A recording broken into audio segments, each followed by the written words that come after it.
Alright, hello? Is this thing on? Hang on. Let me just test my thing, okay?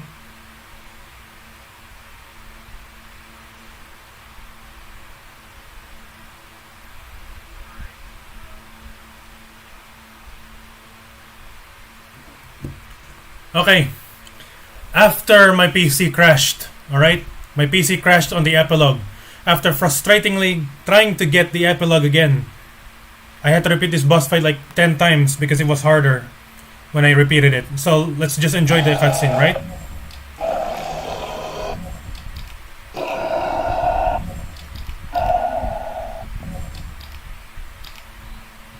Okay, we've seen this. Okay, give me the cleaner. There we go. Alright.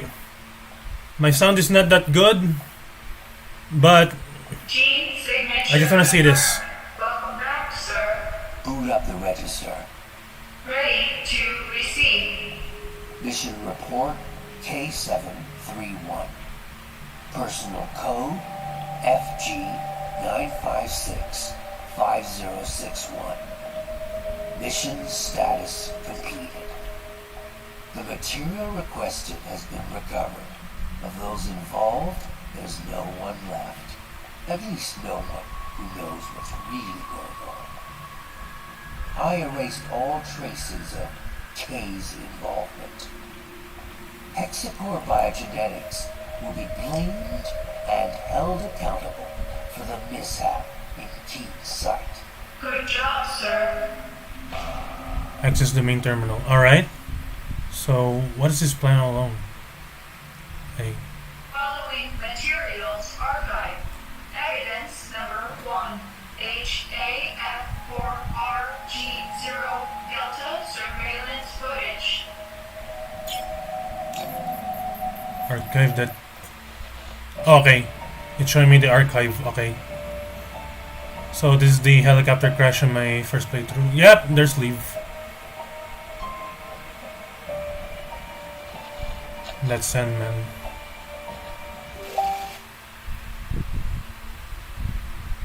Evidence number 2. Intercepted voice messages of Major Sandman Gogan. Hang on a bit, guys. Hold on. Okay. Let's see this. Sorry. Encryption code XDR00035. Sarah, I would have liked to speak with you in person, but I'm afraid that's just not gonna happen. Wait, Sarah? This is it. The moment has arrived. You know, I told you that I'd do whatever it takes to protect her, and now I gotta prove just that. Prove it to myself, to you, mostly prove it to her. A precious little angel, Samantha. In exactly 7 days, my man and I will be deployed to the Aegis lab to recover samples of castor and pollen. After which, you know what I have to do. Well, I know what you're thinking right now. I know. So many innocent lives lost to save just one. She's my baby girl. Samantha? So listen up. I want you to leave Kane's site. You and your Samuel, and get as far away from the city as possible. Years of destruction are already in motion, and nobody can stop them now. Even if they could, I wouldn't let them. So, one day my conscience does feel a little less guilty. It'll only be because I've not only saved my daughter's life, but yours as well. I know what it means to truly love someone with every fiber of your being. And the choices you gotta make to hold on to that love, to be with that person and share one last day, one last minute, one last tantalizing second. I couldn't live with myself knowing I didn't step up and Oh, that's the girl! even if it means burning in hell for eternity. That should come easy compared to what That's the girl in the photo in the hospital. hopefully you can forgive me. So that's so that's where the wheelchair came from. Saving Samantha will be enough.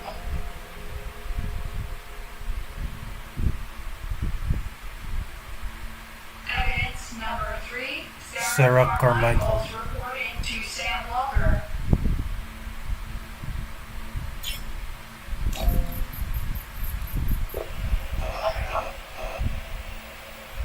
Sam, sweetheart, I've been waiting for this day to come, wishing I didn't have to tell you the things you're about to hear. Yet, here goes nothing. The more elaborate the lie, especially one as grandiose and brazen as this, the more difficult it becomes to explain. I should have waited for you to come home, to speak with you in person, but I just can't do anything but record this. You won't be home before dark, by which time it'll probably be too late. There's a good chance they'll come here looking for me. They. I guess you were wondering who I'm talking about. What I'm about to say will change your life forever. Change my life, too.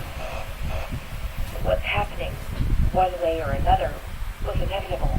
Oh, damn. But at the cost of many thousands of lives, it will also mean the end of our relationship. Listen to me. By now, all of Keen's fight is lost. He did it. He infected the whole goddamn town, sentencing the people here to a fate worse than death.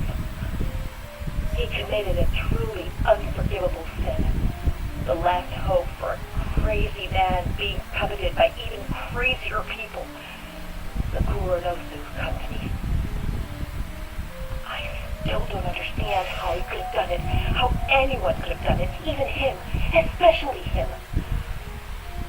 God damn you, CoupDeRoost, Hexacore, damn you both to hell! Just a bunch of filthy murderers, all of us.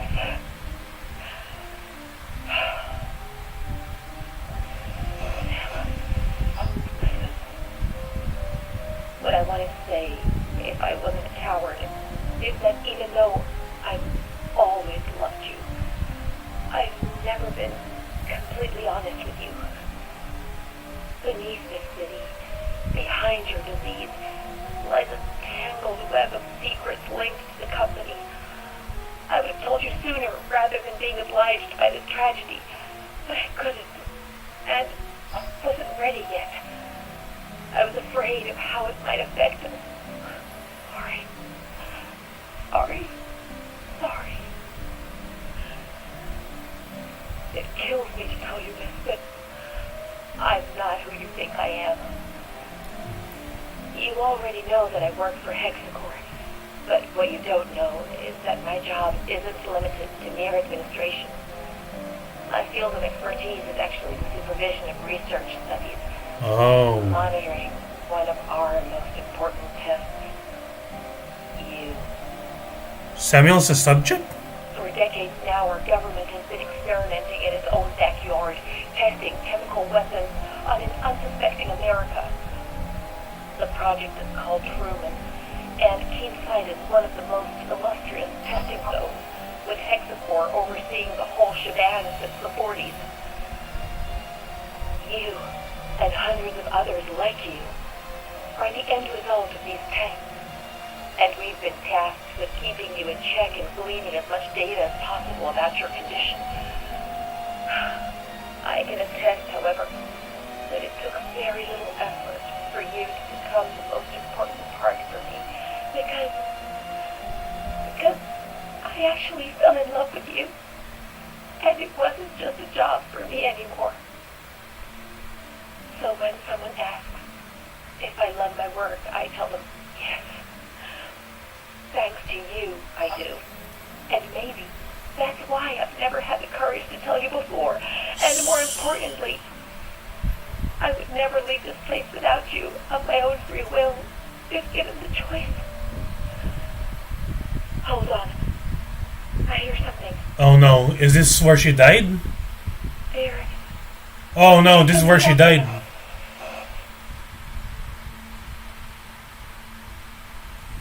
So, my boy Samuel was a test subject. Evidence number 4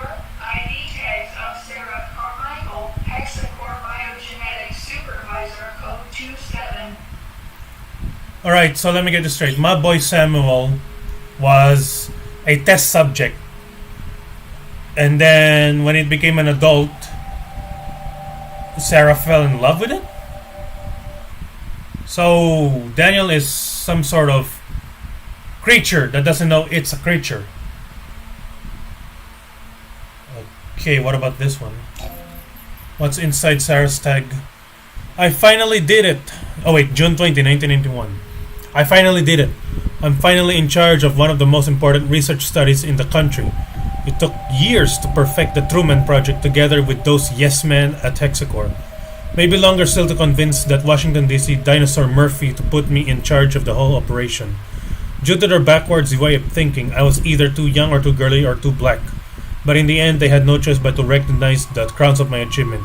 In under 30 days, I'll be transferred to Kinsight, and from what the company tells me, it'll be a one-way trip, and just maybe that's what excites me the most. January 4, 1992. I've only been here a few months, but I think I've already tucked myself snug as a bug into this rural community. Sometimes I feel a bit sorry for the people of Kinsight, or maybe it'd be better to refer to them by their own proper names. Guinea pigs. Wow! Wow, that is... Wow. Guinea pigs? Other times I envy them. Their simple small town lives filled with small town values. After all, the company ensures they're safe inside their giant petri dish, closed off from all the shit out of the outside world. I like to think that I too have helped create a sort of paradise here, or perhaps another circle of hell. I'm still not sure yet. July 3, 1993. The most difficult part of the Truman Project is officially underway, or at least in regards to my active role in the field.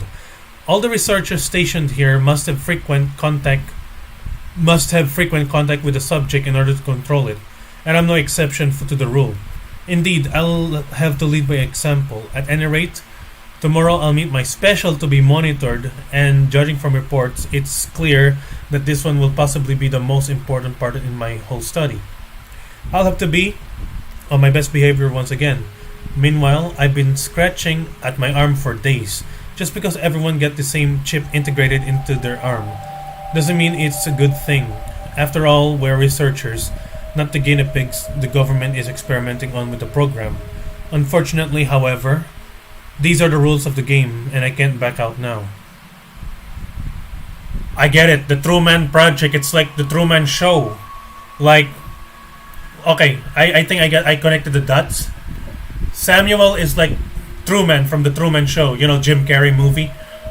And his role is a husband to Sarah. But what he doesn't know is that he is the subject of a thing, like from the baby stage to becoming an adult. And they were monitoring him without without him knowing. Holy crap, that is deep. That is a deep subject. Holy shit. On January 7, 1994, oh Jesus, I haven't felt this good in years. The Truman Project is proceeding as planned, not to mention the experiments too. I just can't hide my excitement thanks to the work I've been doing with my subject. That being said, this isn't exactly an official report. I could say my subject, Sam for short, the person I've been tracking and recently approached, well, I'm starting to think something peculiar is happening. I know I shouldn't get this attached, but the company asked me to get closer, so... And the heart wants what the heart wants, right? Where's the harm in that? May 4, 1984. With the recent transfer of high-level personnel to the new office space atop the dam, we find ourselves butting heads with the men from Hexacore Special Units.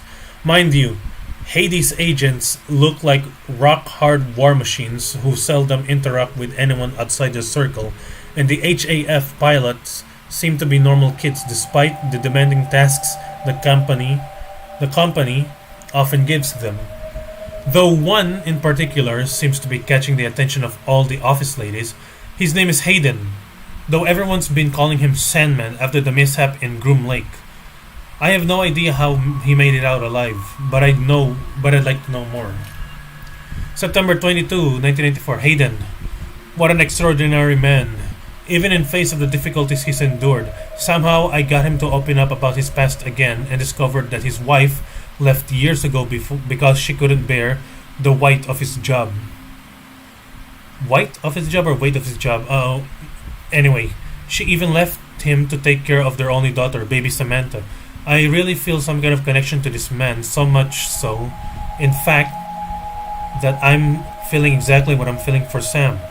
How I'm gonna deal with this, only time will tell. I should probably just concentrate on my work. August 15, 1986. I thought I could handle it. Instead, I wish I'd never gotten involved in this pile of poop. I've been working on the Truman Project for the company for 4 years now, but it looks like this isn't going to end the way I thought it would. We didn't come here to improve people's lives, we came here to test weapons of mass destruction. If that weren't bad enough, even though we've signed away our lives to these hexacore bastards with their government backing, they still won't lift a finger to help us. Any of us. Hayden told me his daughter contacted a terrible disease and requires an experimental treatment that the company just won't cover. That's why he's been so distant these past few months. I want to do something to help. I'll always feel close to him forever. In the meantime, at least some good news came from all this. Sam asked me to marry him, a beacon of hope in all the darkness that surrounds me. A reminder that there are more important things in life. Now I know who my heart belongs to, and I need to devote my life to him. I need to do my job as effectively as possible to make him feel better. March 28, 1997. I don't want to believe it, but Hayden asked me to meet him just outside town to reveal a scheme. There isn't much time left to save his daughter, and the only way he can do it is by committing an act so utterly despicable it borders on nefarious. It seems that Kuranosu, an international pharmaceutical company, made a deal with Hayden to save his daughter in exchange for the destruction of hundreds, if not thousands of lives, along with Hexacore as a whole. Worse still, it'll bring our government to its knees by revealing the truth about experiments on the American people that have been ongoing for decades. He must have lost it, completely freaked out. Nothing, not even loss of a loved one, can justify such a stupid and reckless decision. I'm pretty sure these bastards are using him. I just don't understand why the hell he doesn't see it. I need to talk some sense into him.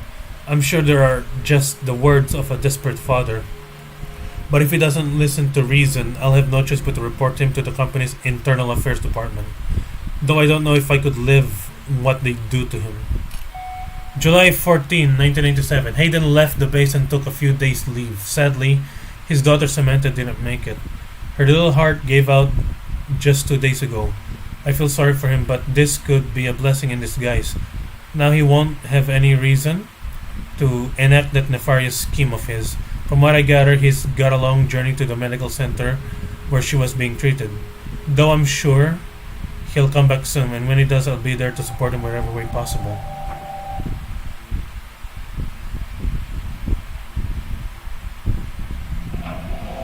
Samantha!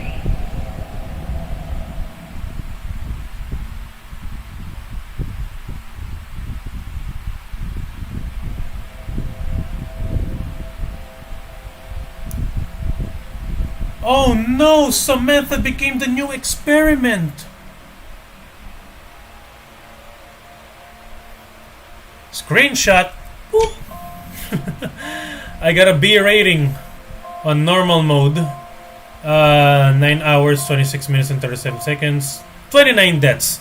Counting, it wouldn't have been 29 because I finished the game a while ago. Right? And my PC crashed. And then I had to repeat the boss fight again, and it took like how many tries? It was harder than before. Like a while ago it was easy, but now like seconds ago it was hard to defeat the boss. So I'll take it. B is better than anything. Alright. And it's done. Thank you guys for joining me to this journey of Daymare 1998 by Destruction Creations and Invader Studios. Guys, if you want a Resident Evil sort of game, but you're on a budget, this game is a good substitute. Wanna know why? It has everything that you can have from it, like zombies, experiments, plot twists, and all that shit. Alright? Now, I'm happy that I finished this, and I for the second time, because the first time, PC crash, whatever. I love it. This game, 2 thumbs up. Like the rating of my final gameplay, I'll give this one not a B. I just said a while ago an A minus. A minus because I love a zombie game. I love indie games. Some indie games, because some indie games were sort of 50-50. This one is good. This one is a great game. I love it. Though, yeah, there are minor bugs like interaction on some items, some texture glitches. Like my first playthrough, I got stuck in a locker. But those are minor, nothing major. So anyways, I'm gonna end the stream right here. This is the true ending of Daymare 1998, my playthrough. This is CoupDeRoost, signing off. Stay safe, stay awesome. And I'll see you soon. Bye-bye. Alright, now where's the stop button in this thing again? Alright, see you guys.